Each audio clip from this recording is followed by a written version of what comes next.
So the latest leaks and spoilers of JJK is finally here, and we continue where we left off from the last chapter.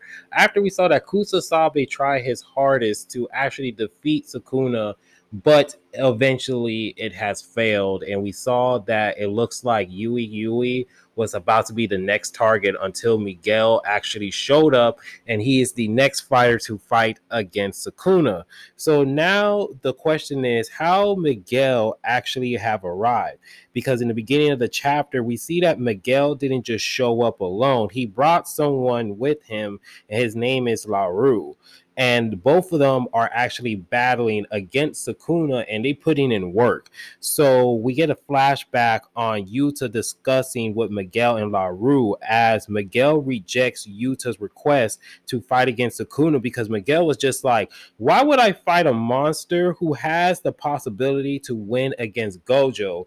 Because remember, Miguel got his ass handed by Gojo in chapter 0. So this is just something that, like, Miguel's like, why would I fight him?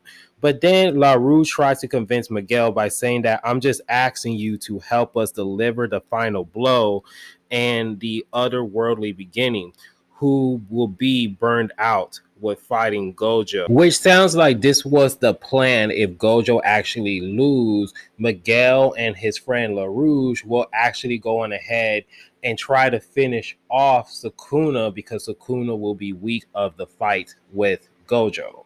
And Miguel's friend LaRouge, he's actually want to go ahead and actually help Yuta, because both of them are trying to convince Miguel to actually fight against Sukuna, because who would you fight against, Sukuna or a giant cursed monster that can easily destroy the whole country?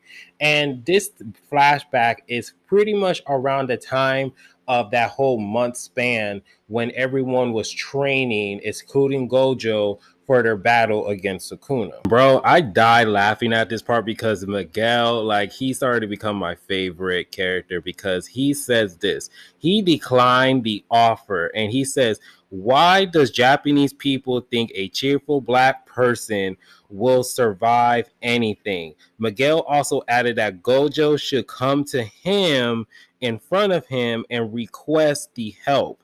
And that is just very hilarious that, like, Miguel said that, because the fact that he actually put in his race saying that a black person, but this is just based on the leak. So I'm just interesting to see how the Viz and like the other translations will translate this whole dialogue. And LaRouge and Miguel, they actually have a private conversation where Miguel says that he did everything because he wanted to follow Geto, and he actually fulfilled his obligation on training Yuta because he was doing a favor, because Gojo actually saved him. So he says, I'm done and I don't want to be involved with anyone in Japan anymore. And you can't blame Miguel, because after all the stuff that he has been through and after all the stuff that he has to deal with, the man is just wants to go ahead and chill in Africa and just live his life. So we focus on the present, and LaRue and Miguel, they actually notice that Sukuna can't use his domain expansion. His reverse curse technique actually has been weakened, and his heart can't heal. So this is a perfect opportunity to actually go on ahead and throw hands against Sukuna, because most likely he's at his weakest. And the battle begins because Sukuna is using a whole bunch of slashes, because he actually got hit first by LaRouge's curse technique, because a giant hand was able to grab him and throw him against the wall. And as he's throwing slashes, Miguel is dodging these slashes easily, like it's nothing. Like he's just dodging them and moving in between them. Like just the panel of him, like how he's just dodging it, is very hilarious. And it just kind of just showcased, like, Miguel, he could actually put up a fight against Sukuna. So the narrator explained about LaRue's curse technique, which is heart catch. And based on the leaks, it kind of basically, like how it kind of like sums it up, it kind of sounds like he can imaginary a hand based on his mind. And if the hand actually gets some damages or anything else, it won't really affect him.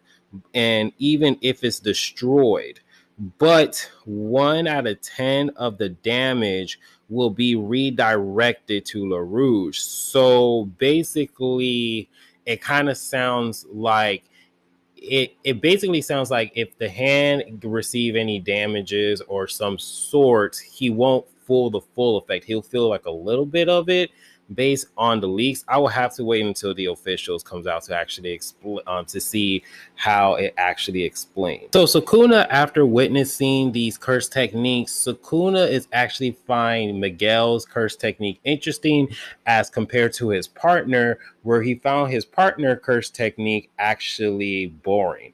And Miguel's curse technique actually helps his body catch a rhythm to dodge any curses in exchange of his physical ability, as we can kind of see that Miguel is pulling off some Michael Jackson move sets.